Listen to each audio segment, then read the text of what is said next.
আচলতে যি ধৰণে আপুনি কৈছে যে প্ৰশ্নটো উত্থাপন কৰিছে বিৰোধিতা আচলতে আমি বিৰোধিতা কৰা নাই চৰকাৰে যিটো সিদ্ধান্ত লৈছে আমি তাক আদৰণি জনাইছিলোঁ যোৱা আগষ্ট মাহৰ পৰাই এই ব্যৱস্থাটোৰ এটা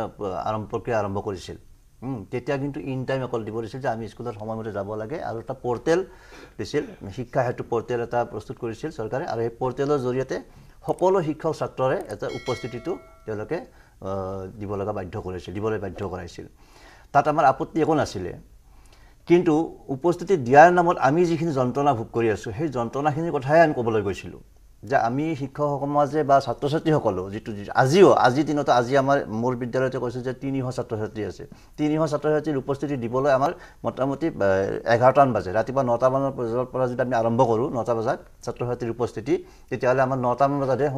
শেষ হয় মানে গোটেইখিনি উপস্থিতি লোৱা তে সেই 2 ঘণ্টা এনেই সময় যায় আৰু এই কথাবিলাক আমি জনাইছিলোঁ তাৰোপৰি যেটো প্ৰথম আগষ্টত যেতিয়া হেৰি কৰিছে আৰম্ভ কৰিছিল এই পৰ্টেলটো আমি আদৰণি জনাইছোঁ এতিয়াও আমি আদৰণি জনাই আছোঁ কিন্তু যিবোৰ বিসংগতি দেখা দিছে তাতে সেই পৰ্টেলটো যেতিয়া আৰম্ভ কৰাৰ বাটত যিটো যাত্ৰাত যিটো বিসংগতি সেইবোৰে অতি মানে ভয়ানক বা এই গোটেই ব্যৱস্থাটো কৰাৰ আগতে আন্তঃগাঁথনিটো ঠিক কৰি ল'ব লাগে আন্তঃগাঁথনিটো মূল বিষয়বস্তু কাৰণ এখন এতিয়া যেটো প্ৰথম আন্তঃগাঁথনিৰ একমাত্ৰ আহিলা হৈছে যেটো টেবলেট যোগান ধৰিছে চৰকাৰে প্ৰত্যেকখন বিদ্যালয়ত 100 জন বা 150 জন ষ্টুডেণ্টৰ বিপৰীতে এটা টেবলেট দিছে আৰু তাতকৈ বেছি ষ্টুডেণ্ট হ'লে দুটাকৈ টেবলেট দিছে এতিয়া সেই টেবলেটৰ মানদণ্ড কিমান উন্নত যেটো এপছ ব্যৱহাৰ কৰিছে সেই এপছটো আসলতে ব্যৱহাৰ হয় 5G নেটৱৰ্কত আৰু আমাক যেটো স্কুলবিলাকত যেটো দিছে টেবলেট ব্যৱহাৰ কৰিবলৈ দিছে সেই টেবলেটটো কিন্তু 3G মানে 3G মানদণ্ডৰে গতিকে তাত সেই এপছটো কেতিয়াও খাপ নাখায় মানে মিল নাখায় আৰু সেইটো যথেষ্ট বিসংগতি দেখা দিয়ে আৰু কেতিয়াবা আমি এজনৰ উপস্থিতিৰ ক্ষেত্ৰত শিক্ষকৰ উপস্থিতিৰ ক্ষেত্ৰত 15-20 মিনিটলৈকে মানে ৰখিব লগা হয় ইভেন আমাৰ ৰেকৰ্ড আছে এপ্ৰিল মাহত মোৰ বিদ্যালয়তে এপ্ৰিল মাহত আমাৰ গোটেই টিচাৰ প্ৰেজেন্ট আছে গোটেই দিন কিন্তু গোটেই এবসেন্ট দেখুৱাই আছে এতিয়া আজিও এবসেন্ট দেখুৱাই আছে আমি চাইছো ৰেকৰ্ডবিলাক এবসেন্ট মানে ইমানে বিসংগতি দেখা দিছে গতিকে ইমান বিসংগতিৰ মাজত আমি কেনেকা ধৰণে এই বস্তুটো দিছে আৰু হেয়তীয়াভাৱে যিখন নিৰ্দেশনা দিছে যে 15 মিনিট দেৰি হলে যদি সময়তকৈ নিৰ্ধাৰিত সময়তকৈ 15 মিনিট পলমকৈ গৈ পায় আৰু যদি আহতে ছুটিৰ সময়টো যদি নিৰ্ধাৰিত সময়তকৈ 15 মিনিট আগত যদি তেওঁ এইটো পৰ্টেলত স্বাক্ষৰ অভিযান কৰে বা উপস্থিতি দিয়ে তেতিয়া কি হয় সেই 15 মিনিট দুটা 15 মিনিট হলে মাহত তেতিয়াহলে এটা আধা দিন সিএল কথা যাব এইটো কৈছে মাহত চাবদে তাৰ মানে কি এই যে শিক্ষকতাৰ যেটো মানৱীয়তা বা নৈতিকতা এই কথাবিলাক কি একেবাৰে নস্যাৎ হৈ গল নেকি পৃথিৱীৰ পৰা নাইকিয়া কৰিব পেলাইছে নেকি বা চৰকাৰে যেটো পদ্ধতি অৱলম্বন কৰিছে তাৰ দ্বাৰা এই গোটেই যেটো মানৱীয়তা আমি এতিয়া কথা কৈছো যে আমাৰ বিভিন্ন সমস্যা থাকে আজিয়ে কৈছো আজি ৰাতিপুৱা এনেকুৱা বতৰ বেয়া গুৱাহাটীত বা ৰাস্তা ঘাটবিলাক ইমানে বেয়া যাতায়াতৰ সুবিধা বা তেনেকুৱা গাড়ী মটৰ জাম লাগি যায় কেতিয়াবা পানী হৈ যায় ৰাস্তা প্ৰাইভেট কোম্পানীটো আনকি ইমান কঠোৰ নহয় যিমান কঠোৰ আপোনালোকৰ ক্ষেত্ৰত হৈছে এতিয়া হে সকলো কথা সমক সৃষ্টি কৰাৰ এটা ৰাজনীতি চলি আছে এটা আমাৰ ক্ষেত্ৰতে কৈছো যে আমাৰ 25000 শিক্ষক আছে আজি দিনত 2012 ৰ পৰা আমি নিযুক্তি লাভ কৰি থকা অনিয়মীয়া মানে ঠিকাভিত্তিক আমি নিয়মীয়াই কিন্তু ঠিকাভিত্তিক আৰু দৰমহা ৰেগুলাৰ টিচাৰৰ সমপৰ্যায়ৰ একেই আমাক 2016 চনতে যেটা প্ৰথম বিজেপি চৰকাৰে তেওঁলোকৰ ইস্তাহাৰ বনাইছিল নিৰ্বাচন ইস্তাহাৰ বনাইছিল তাতে উল্লেখ কৰিছিল স্পষ্টভাৱে উল্লেখ আছে যে মানে বিজেপি চৰকাৰ শাসনলৈ আহিলে আহাৰ পিছতে আমাৰ এই শিক্ষকসকলক সকলোকে নিয়মীকৰণ কৰা হ'ব 16 চনৰ পৰা আৰু শিক্ষাৰ অধিকাৰ আইন মতেও যেটো আইনৰ কথা আপুনি ক'লে সেই আইনখন মতে আমি ৰেগুলাৰে হ'ব লাগে এটো চৰকাৰে কি কাৰণত আমাক যে ঠিকাভিত্তিত ৰাখিছে সেই কথাটো ৰহস্যজনক আজিও ৰহস্যজনক মানে এটো এটা ডাঙৰ প্ৰশ্ন হৈ আছে আৰু আমি অলৰেডি ইতিমধ্যে কিন্তু আমি গুৱাহাটী উচ্চ ন্যায়ালয়ৰ দ্বাৰস্থ হৈছো এই বিষয়লৈ যে শিক্ষাৰ অধিকাৰ আইনত স্পষ্টভাৱে উল্লেখ আছে যে যিসকল শিক্ষকৰ যোগ্যতা অৰ্থাৎ টেট কোৱালিফিকেশন আছে তাৰ লগতে যে বিএড বা ডিএলএড যিবিলাক যোগ্যতা আছে যা যিবিলাক পাৰ্চেন্টেজ লাগে এনসিটি নৰ্মছ মতে সেই সকলোবোৰ যোগ্যতা পাছ কৰাৰ থকাৰ পিছতে আমি নিযুক্তি লাভ কৰিছিলো আৰু মুকলি বিজ্ঞাপনৰ জৰিয়তে আৰু শিক্ষাৰ অধিকাৰ আইনে কৈ আছে যে কোনো টিচাৰকে যদি এইখিনি যোগ্যতা আছে তেতিয়াহ'লে তেওঁলোকক কোনো ধৰণৰ ঠিকাভিত্তিত ৰাখিব নোৱাৰিব কিন্তু চৰকাৰে সেই আইনখন নিজেই আইন বনাইছে আৰু সেই আইনখন কিন্তু চৰকাৰে উলংঘন কৰি আছে আমাৰ ক্ষেত্ৰত এটা আহু 2016 চনৰ কথা 16 চনত যেতিয়া নিৰ্বাচনী ইস্তাহাৰ ঘোষণা কৰিছিল যে চৰকাৰ আহিব তাৰ পিছত পৰৱৰ্তী পৰ্যায়ত যেতিয়া চৰকাৰ গঠন কৰাৰ পিছত চৰকাৰে কিন্তু উলটা খৰ মাৰি দিছে কি যে আমি এতিয়া নোৱাৰো আমাৰ তোমালোকে চলি থাকা তোমাৰ দালৰমা দি আছো সেইটো লাগি আছে হেয়তেভাৱে আটাইতকৈ আশ্চৰ্যজনক কথাটো হ'ল যে তেতিয়া সেই সময়ত 2016 মাননীয় ডক্টৰ হিমন্ত বিশ্ব শৰ্মা শিক্ষামন্ত্ৰী আছিল আৰু এতিয়াতো মুখ্যমন্ত্ৰীয়ে হ'ল এটা মুখ্যমন্ত্ৰীৰ পিছত যোৱা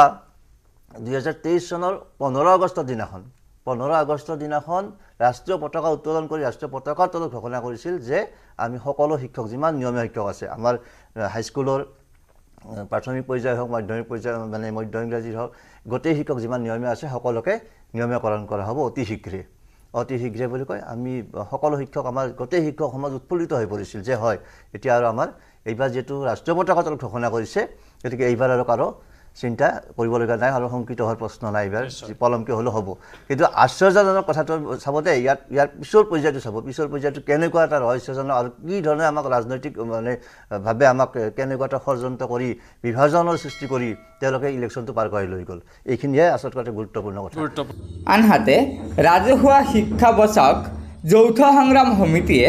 শিক্ষা হেতু এপ কেন্দ্ৰিক নিৰ্দেশনা শিথিল কৰাৰ বাবে শিক্ষা বিভাগক আহ্বান জনায়। হয়, শিক্ষা বিভাগে শিক্ষা হেতু এপছৰ জৰিয়তে শেহতীয়াকৈ শিক্ষকসকলক স্কুললৈ অহা সময় আৰু স্কুলৰ পৰা যোৱা সময়ৰ তথ্য লিপিবদ্ধ কৰাৰ বাবে